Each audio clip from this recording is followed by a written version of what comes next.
Welcome back to Geek Show Arcade. Hey. Beep boop. Yeah.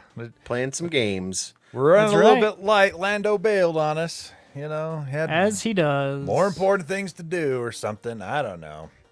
So it's just the three of us. Geek Show Arcade, where we talk about video games and video game related things. And here our remaining panelists for the night are Owen. Hey, that's me. I got some stories this time. Nice. And Jaren.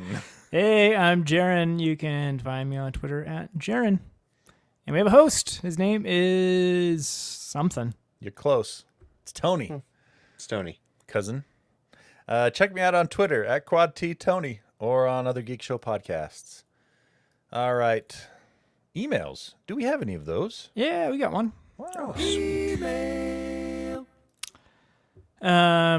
We got an email from Enchante. He says, "Hello, Arcade. I am currently looking into getting an Oculus for my 14-year-old daughter as a middle school graduation gift, and for something to do over the summer, as we are unable to take the adventures we had planned. She is into PC and console gaming, primarily things like Minecraft and Roblox, as well as Team Fortress 2. I am not super tech savvy when it comes to gaming to know what is a good value and what is just talking points to jack up the price. In your many professional opinions, is the cost of the Oculus 3 worth it rather than just going with the 2? She doesn't do so much care about the immersive environment that the 3 offers, but I also don't want to get the 2 and have it become obsolete before she even gets decent use from it. Would you recommend any other VR system over the Oculus within the same price range?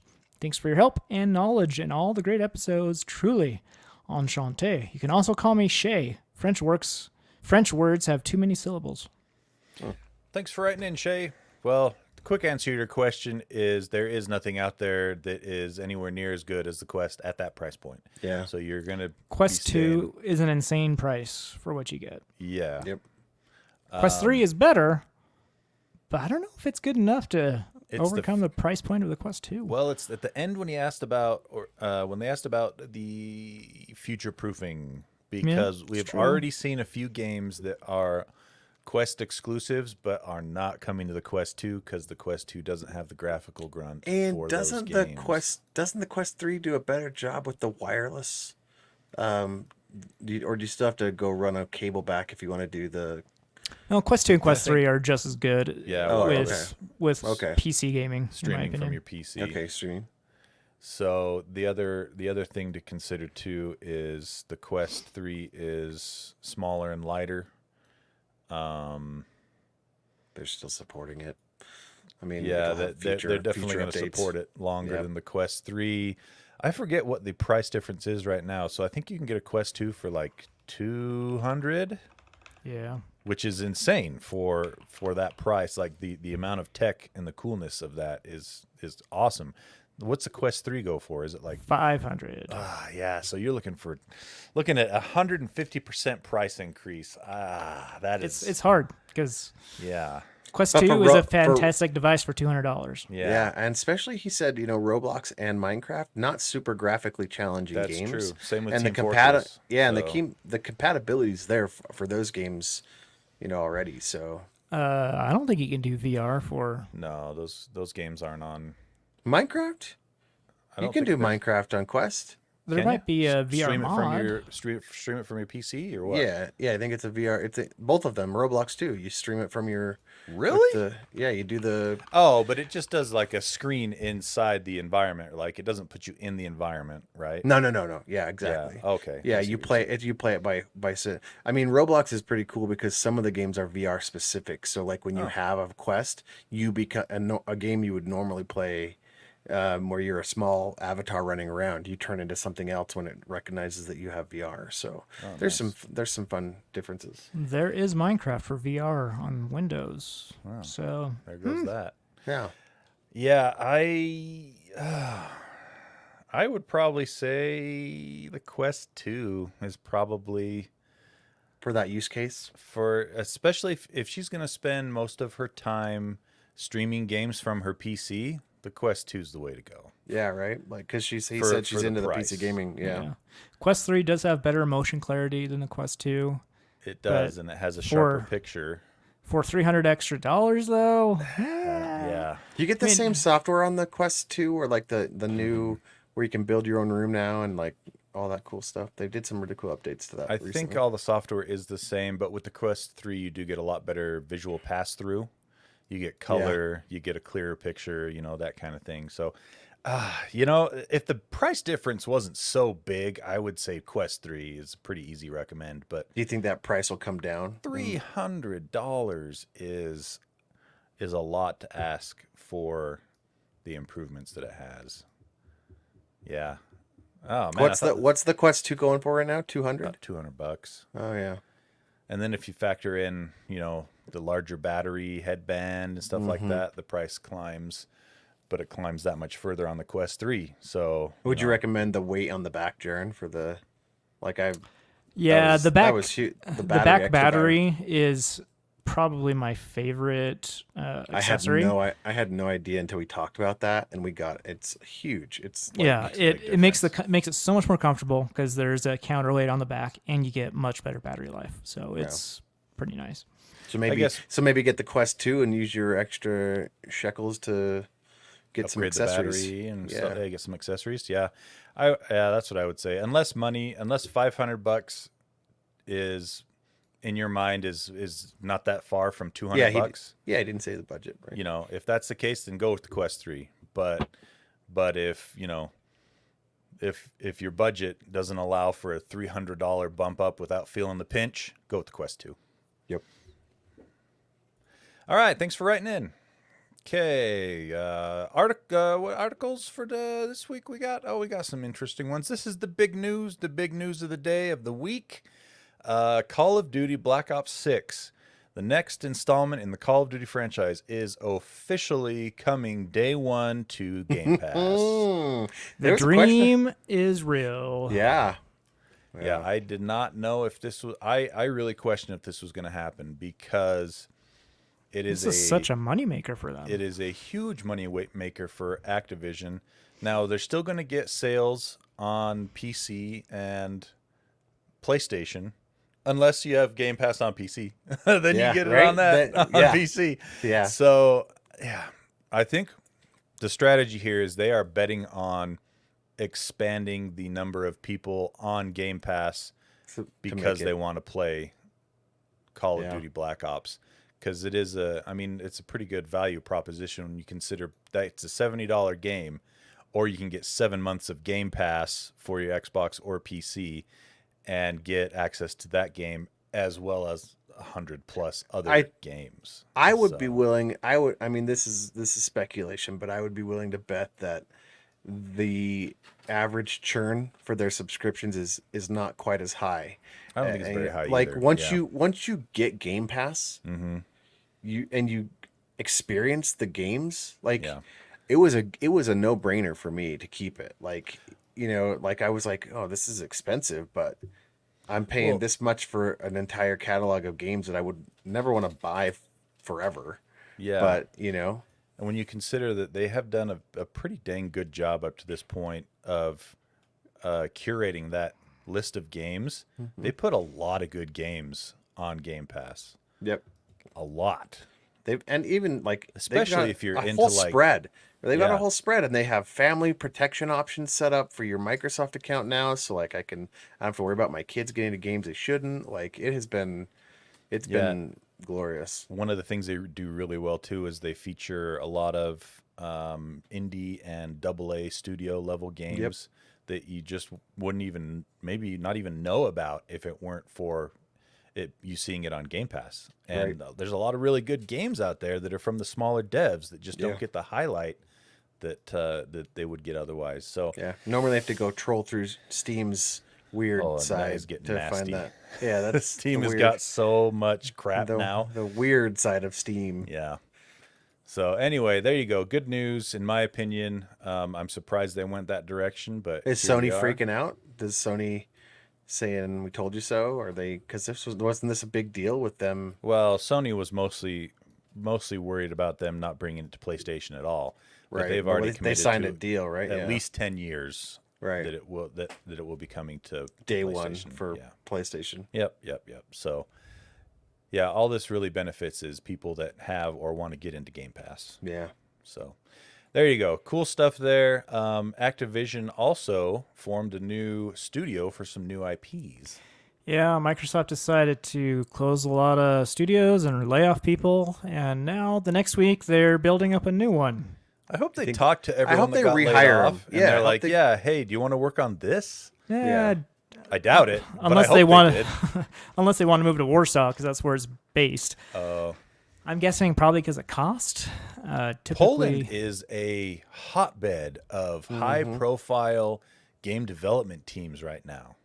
It has got a lot of buzz in that area. Yeah, probably easier to get employees of a certain caliber to make a certain type of game over there.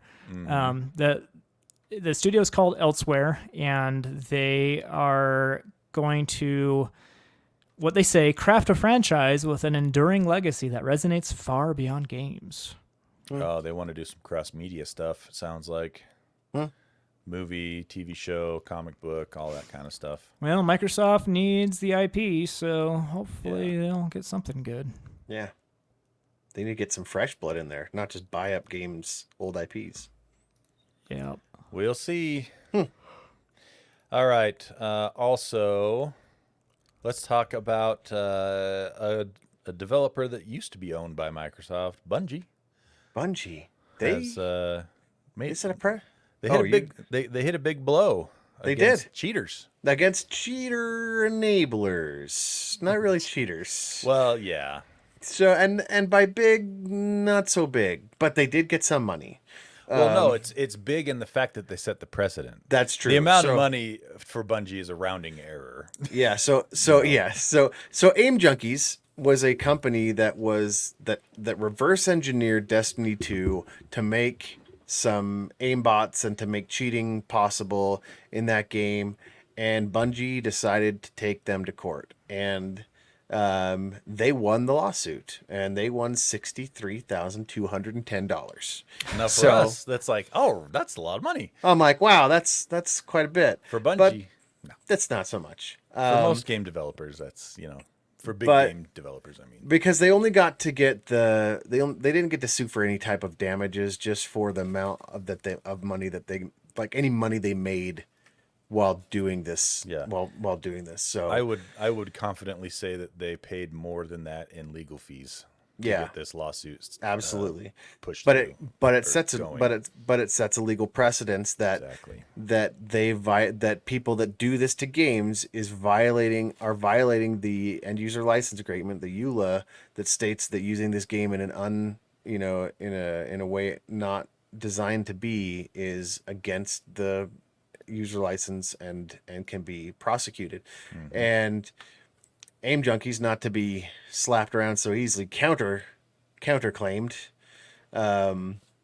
that Bungie was able to illegally access one of their computers. They illegally accessed one of their computers, and Bungie argued that was part of its normal detection process for cheating. It's covered by the game's EULA. So not only did their EULA protect them, it also slapped Aim Junkies around. So it's a good thing and maybe a bad thing, because this could go against archival stuff of people reverse engineering or recompiling old games, like old ROMs. This could hit that. Maybe, but that's so different than games that are currently in use, games as a service. You know, that's two very.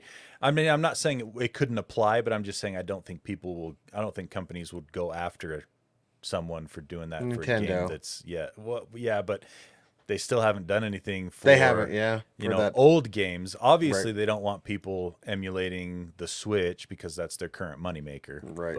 But still, they have their arcade, they have their retro gaming stuff that they do. That's true. They do want to keep. So it leaves the door open for something like that. If you violate their EULA, basically, if they put anything in there that nobody reads and you violate it, you could face consequences. But on the other hand, cheaters are going to cheat, right? And it's up to who to stop.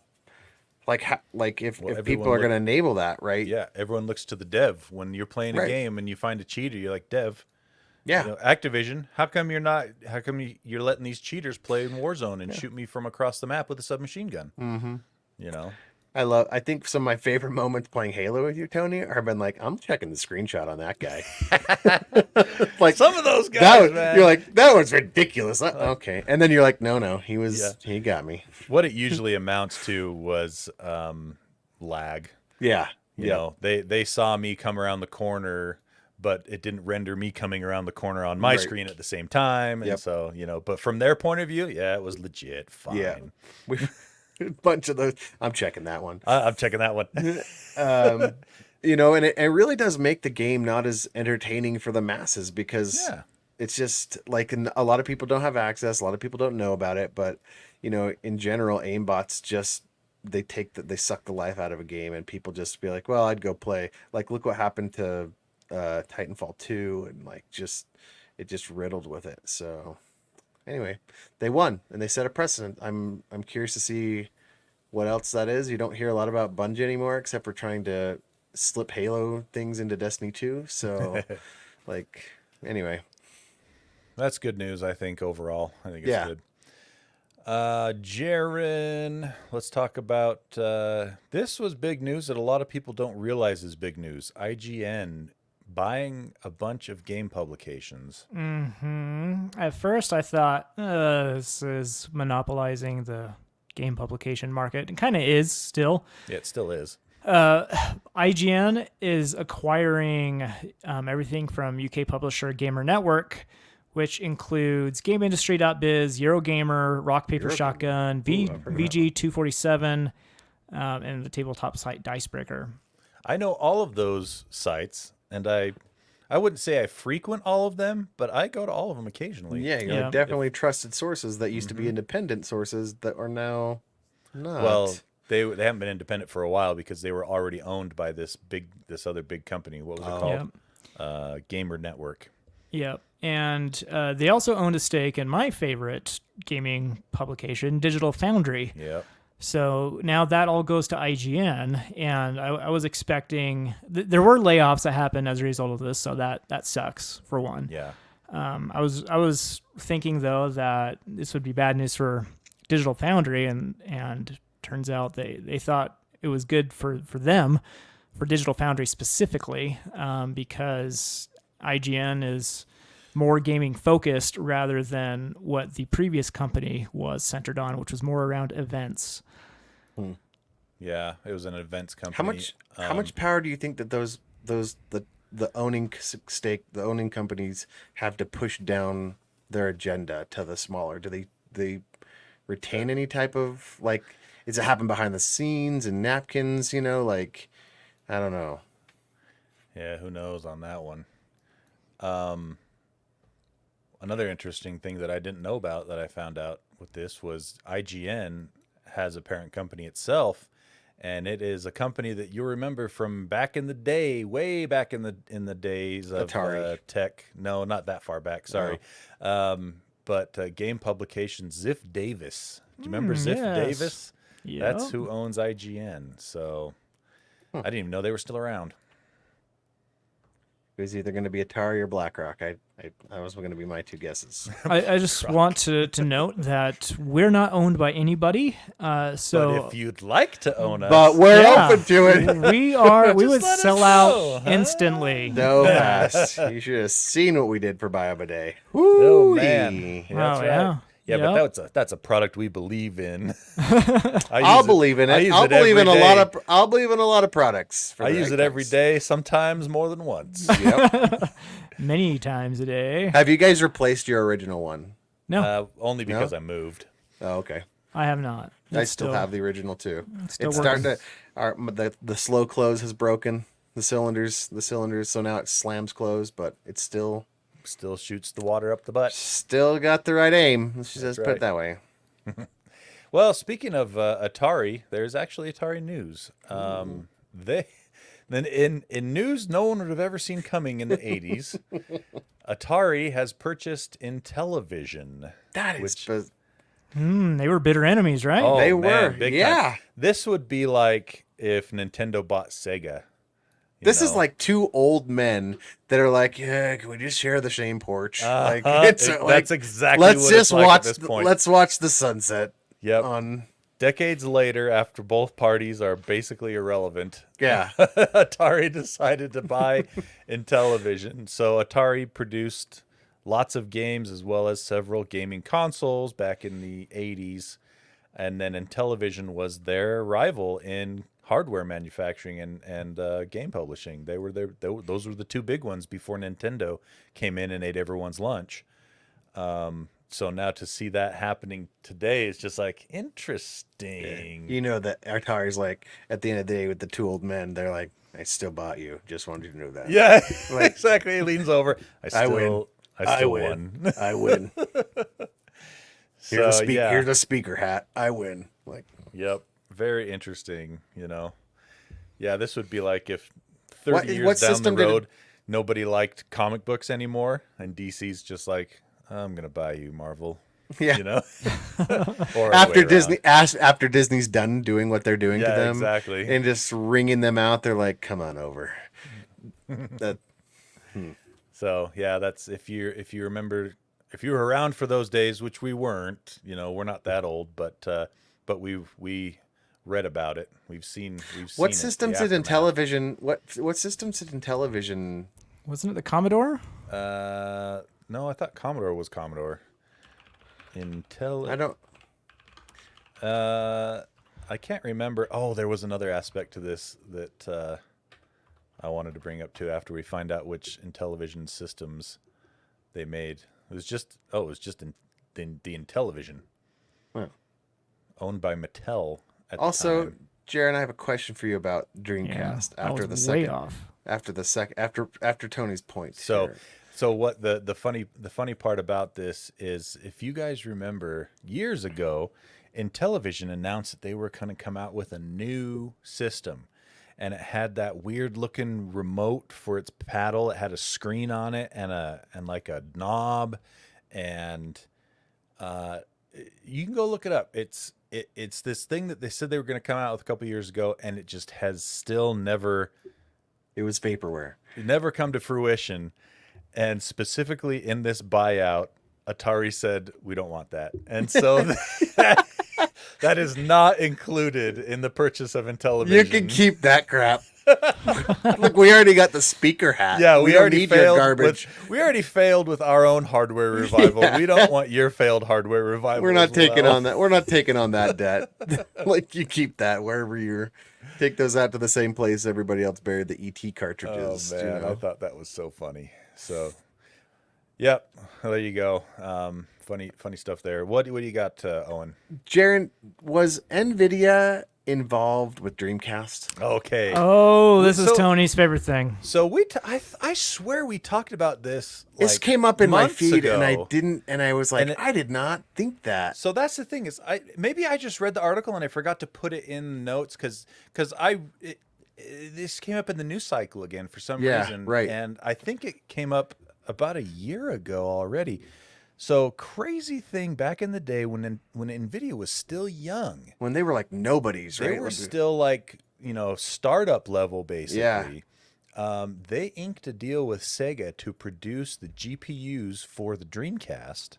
Right. And they made some bad decisions along the way, NVIDIA did, and ended up putting all of their resources into something else at the time and not being able to deliver the GPU to Sega on time. Oh. And they got way behind on it, and basically at that point, and Sega was still a pretty big company at the time. Yeah. They were one of the big 2-3 out there that were. They were coming off the Saturn, which was kind of a failure, but did good in Japan still, and then obviously the Genesis. And so basically what happened is Jensen Huang at the time, he was co-founder, still CEO. He went to the CEO of Sega hat in hand and basically said, hey, we really messed up. We know you have every right to just terminate this contract and go somewhere else, but please give us another, X amount of months to make this happen, and we'll bring you something good. And Also, we still need the money right now. Yeah. Please don't sue us, and please don't take back your money. And we still need that money. So, and the CEO of Sega said, okay, well, we'll keep the contract going and deliver for us. And that if they had not gone with it, still if Sega had refused and not gone along with it, Nvidia would have gone out of business. Would they have? Yeah, they wouldn't have existed in the form they are. They would have gone out of business as a result of that. But Sega kept them afloat so they'd get their GPU in the Dreamcast, and that's what allowed Nvidia to continue working. You remember how great Time Crisis was? Or oh man, what was that fighting game? It's not Time Crisis. Virtua Fighter. Yeah. And Soul Calibur. Soul Calibur. And Soul Calibur. Love Soul Calibur. Soul Calibur on that. When you saw that on Dreamcast, you were like, "What am I playing right now?" It was amazing. I mean, Dreamcast was so awesome when it came out. It was such a shame that it just didn't. The PS2 came out and just absolutely crushed it. Yeah, right. It's a shame too. Yeah. Anyway, that came up in my newsfeed again, and so I wanted to ask that question. I didn't know that link was there. So basically, we owe a massive debt to Sega.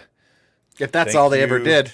Thank you, Sega, for keeping NVIDIA alive so that I can be a massive NVIDIA fanboy shill and buy their expensive, powerful graphics cards. And going back before that, I have to thank people like Jaron and his family for supporting Sega, being the Sega family. You should be thanking me for your gaming habit, Tony. Being the Sega people that were like, we don't know why this is better than Nintendo. We just don't like to conform. And I owned a Dreamcast. I was one of those people. I had one. You had a Dreamcast. You had a Dreamcast? But you weren't a Sega household before that, right? No, So somebody had to keep Sega alive. I went from N64 was my first one. N64 to I think it was N64 to GameCube. Yeah. And then I was able to grab a Dreamcast as well. And then that was basically the that gaming felt like the addiction future was a problem at that point. Yeah. And I got a PS2 later as well. Yeah, like Dreamcast came out and you're like, this is the future of gaming. And then the PS2 came out and you were like, okay, bye. Like, no, I kept my Dreamcast with my PS2. I traded my Dreamcast in towards an Xbox, the OG Xbox. The OG. Yeah. You traitor. Exactly. I traded it in. Mm-hmm. Yeah. Nailed That's it. what I meant. I'll allow it. So yeah, thank you, Sega. We owe you a massive debt that will never be able to be repaid. Let's see. That might be the end of the world because of all the AI that NVIDIA is fueling. Worth it. Wait a second. We got some news on what do you call it? GTA 6 supposedly coming fall 2025. I'll believe it when I have maybe. a copy of it. Yep, likely 2026. Probably fall 2026. Yeah, I mean, they still gave themselves about an 18-month cushion from here till then, but I still doubt they're going to hit that window. I think best case scenario, spring of 2026. Is there a lot of hype? Is there a lot of hype around this game, or they're just like it's just another Grand Theft Auto on a new engine? Well, there's all the hype for this game. Just absolutely massive. So I just feel like GTA 5 is so commonplace now. Like it's so well. That's why this hype for this one is so big, because everyone's played GTA 5 to death, and now they want the next thing. You know what I mean? It's just like, isn't this just a DLC for GTA 5? I mean, come on, really? Like, did you watch the trailer for it? I did. It looks really good. It looks way better than GTA. You're just saying words, Owen. Yeah, You're just saying words. I'm just trying to trigger 2 or 3 GTA 5 neckbeards out there that are like, how dare he? Oh, GTA 5 isn't commonplace. I will run him over with my helicopter. I think I'm the only human on Earth that hasn't played GTA 5. I too have not played it. Oh, you guys! There's two of us, Alan. Yeah. You need to play GTA 5, the single player campaign. It's cool. It is unique. It's a lot of fun. It was one of the first games where I was like, what's the point of this? Like how do you beat the game? There's a full on story campaign. You just play through the story. I don't want your words, Tony. But you know that's not how they intended you to play. They put that in. They want they equally intended you to play through the campaign as they did to just goof off in the rest of the world, because they put a ton of work and effort into that campaign with the voiceovers and the what do you call it when the motion capture, the actors and everything. It's top-notch quality for the time. So it's actually still holds up really well because they've they've updated the graphics a couple times since it came out on Xbox 360 and PS3. So, all right, let's see. They also announced, by they I mean Ubisoft, Assassin's Creed Shadows. Jaren has that one as well. It was announced a couple weeks ago. It is set in feudal Japan. Okay. Looks very, very cool. It Yeah, comes it does. out. Like samurai Ronin type stuff. Yeah, Okay. yeah, Okay. yeah. And it centers on This is my favorite part. what's the guy's name? Yasuki. It's a black samurai named Yasuki, and it is based on an actual human being. That's why it's so great, and everyone that's freaking out because they're not using a Japanese person to have the thing, and it's like they're using someone from history in Japan. Yeah.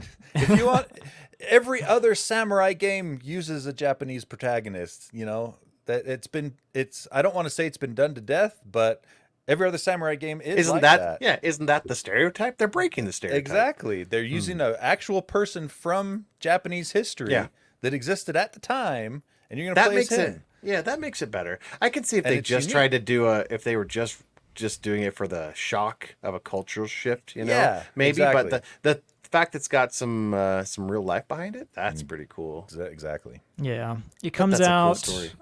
end of this year, November 15th, on all the current gen consoles, not previous gen.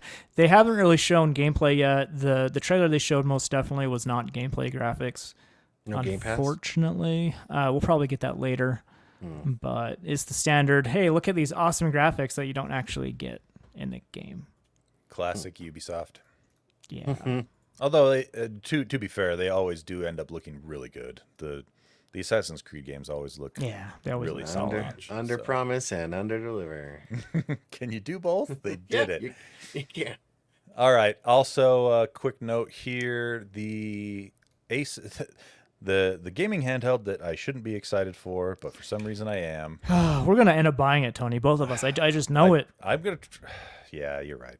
The Asus Ally X. I've been watching this. The specs have been confirmed. It looks really good. It looks really good. So you're getting the same screen, which was a great screen, 500 nits, 1080p, VRR, 120 hertz.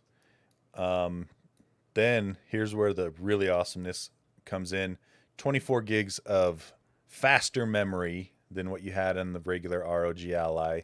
Instead of 16 gigs, you're getting an 80 watt hour battery, which is absolutely enormous in a handheld.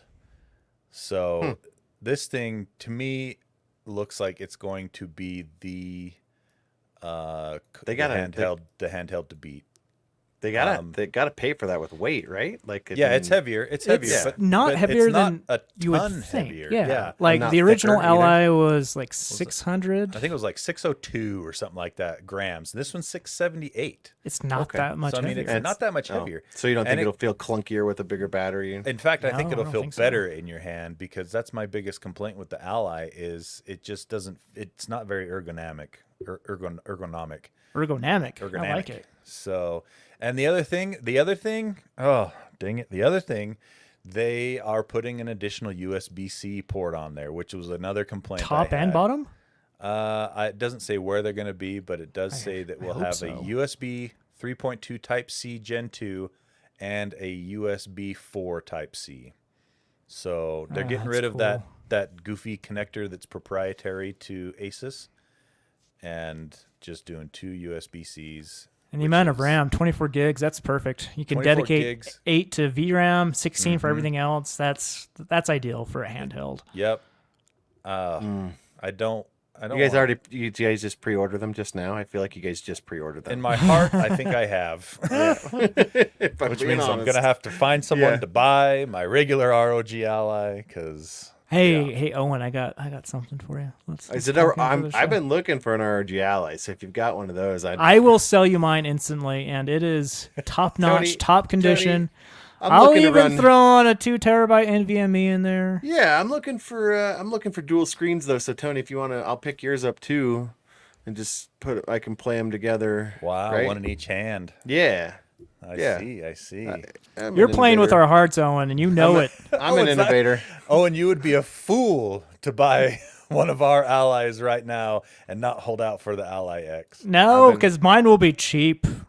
Money talks, Owen. No, that's true. No. Money and talks. it also has a 2 terabyte NVMe drive instead of a 512. Oh, this comes with a 1 terabyte as well, over a 512. Did they fix the issue with the ROGs that was chewing up SD cards? They said we've moved the placement of the SD card reader, but it's not because it was breaking them. That's not why.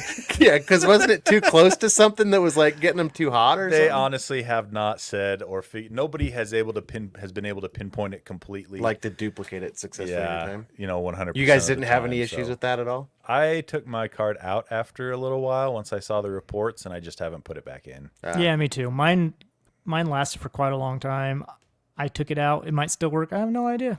Yeah. So I mean, really, you put a 2 terabyte NVMe in there. You don't really need a micro SD card unless you like really want to just load it up with tons and tons and tons of games. Yeah, right. The Ally X has such a big battery. You can run it full tilt and still get like 3 hours of battery life for a AAA game. Exactly. You could run it at the turbo mode and still get 3 hours of battery life, which is. Where do you guys get on the awesome. Current one? 30 minutes? No, you get about an hour and 15 maybe. Okay. Yeah. Somewhere around there. So. Anyway, that's exciting stuff. What are they selling it for? They have not said the price. That's the one thing they haven't said. Most of the rumors are pointing at $100 premium over the ROG Ally Extreme, the Z1 Extreme Edition. This also has the Z1 Extreme, same chipset. You got to get that, right? Yeah, and so that if that holds true, it'll be $799. If that holds true, so which will also be a pretty freaking great value for $799. Anyway, there you go. And then last but not least, Owen has a story here about Minecraft and Copilot. Copilot. This has to do. So we were complaining about recall. Yeah. Well, this is kind of the same thing. Copilot. I think this fits in with recall, but Copilot now will be able to be kind of like if you want to Twitch stream, say you're a Twitch streamer and just never really took off for you, like not even a single follower. Well, Copilot will be your buddy.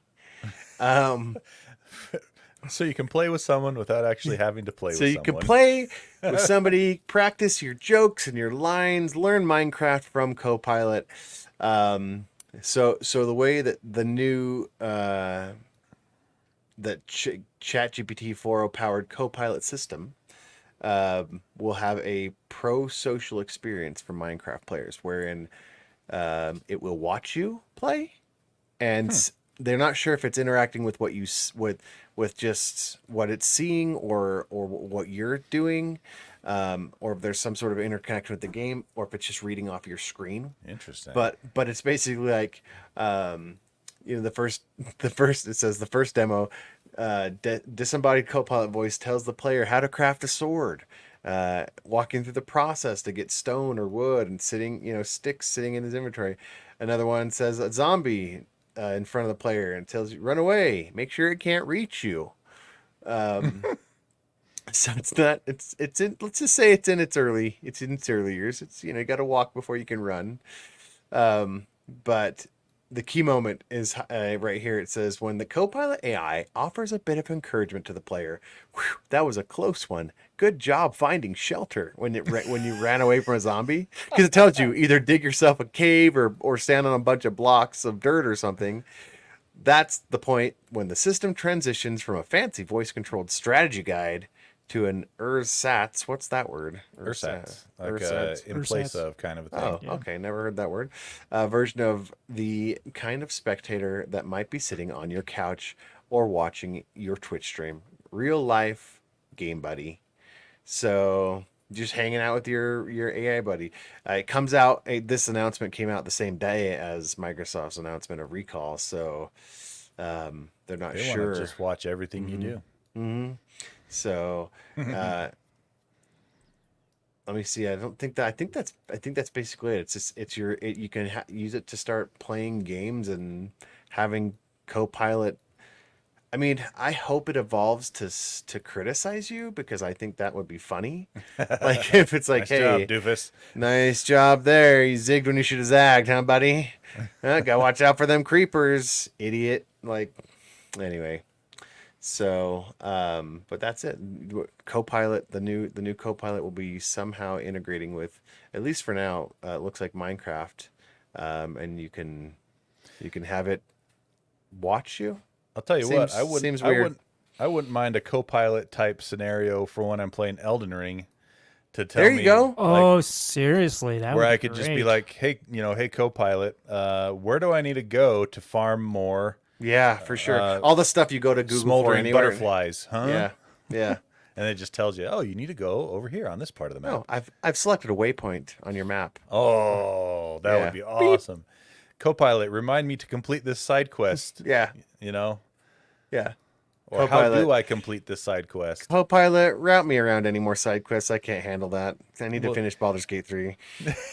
Because let me tell you what Elden Ring never does. It tells you how to complete any side quests. Just It figure tells them you out. nothing. They're all tells Easter. Every single one of them is just an Easter egg. They're like, if you guess go that's off, what they if were you going go for, off yeah. path and you find a side quest, well, good for you. That's a secret block, and good luck. It's ridiculous. No help. Anyway, there you go. ChatGPT, Copilot. Nice.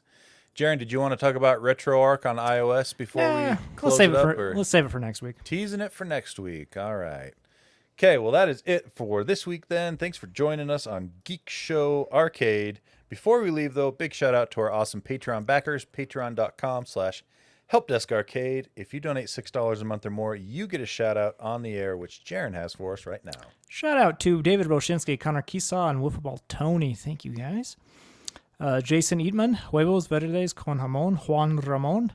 Lambo is 3.6 Rundgens. Andy Bird, Be the 8-Year-Old, Michael Shane, Tony the Home Theater Geek, Jeremy, No Name No Color, Keslow, Eric Steinman, Eric Cruz, the In-Between rating +5, Matt Nelson, Harry Patch, Adam, Aaron Faulkner, Stuart Lloyd. The problem with society is there are no molehills that can't be mountain climbed over. Almost made it.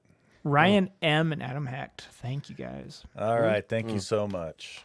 I noticed Okay. that. I am. What's the guy? The Halo guy? Master Chief? No. Twyman. Who's the guy who said he was Onyx? Twyman. Onyx is gone. He's not he's on there now. changed it. He changed it. He knew. He knew. Well, there you go. He knew. I'm watching you. All right. We'll see you next week. Owen, take us out. Hey, we hope you care.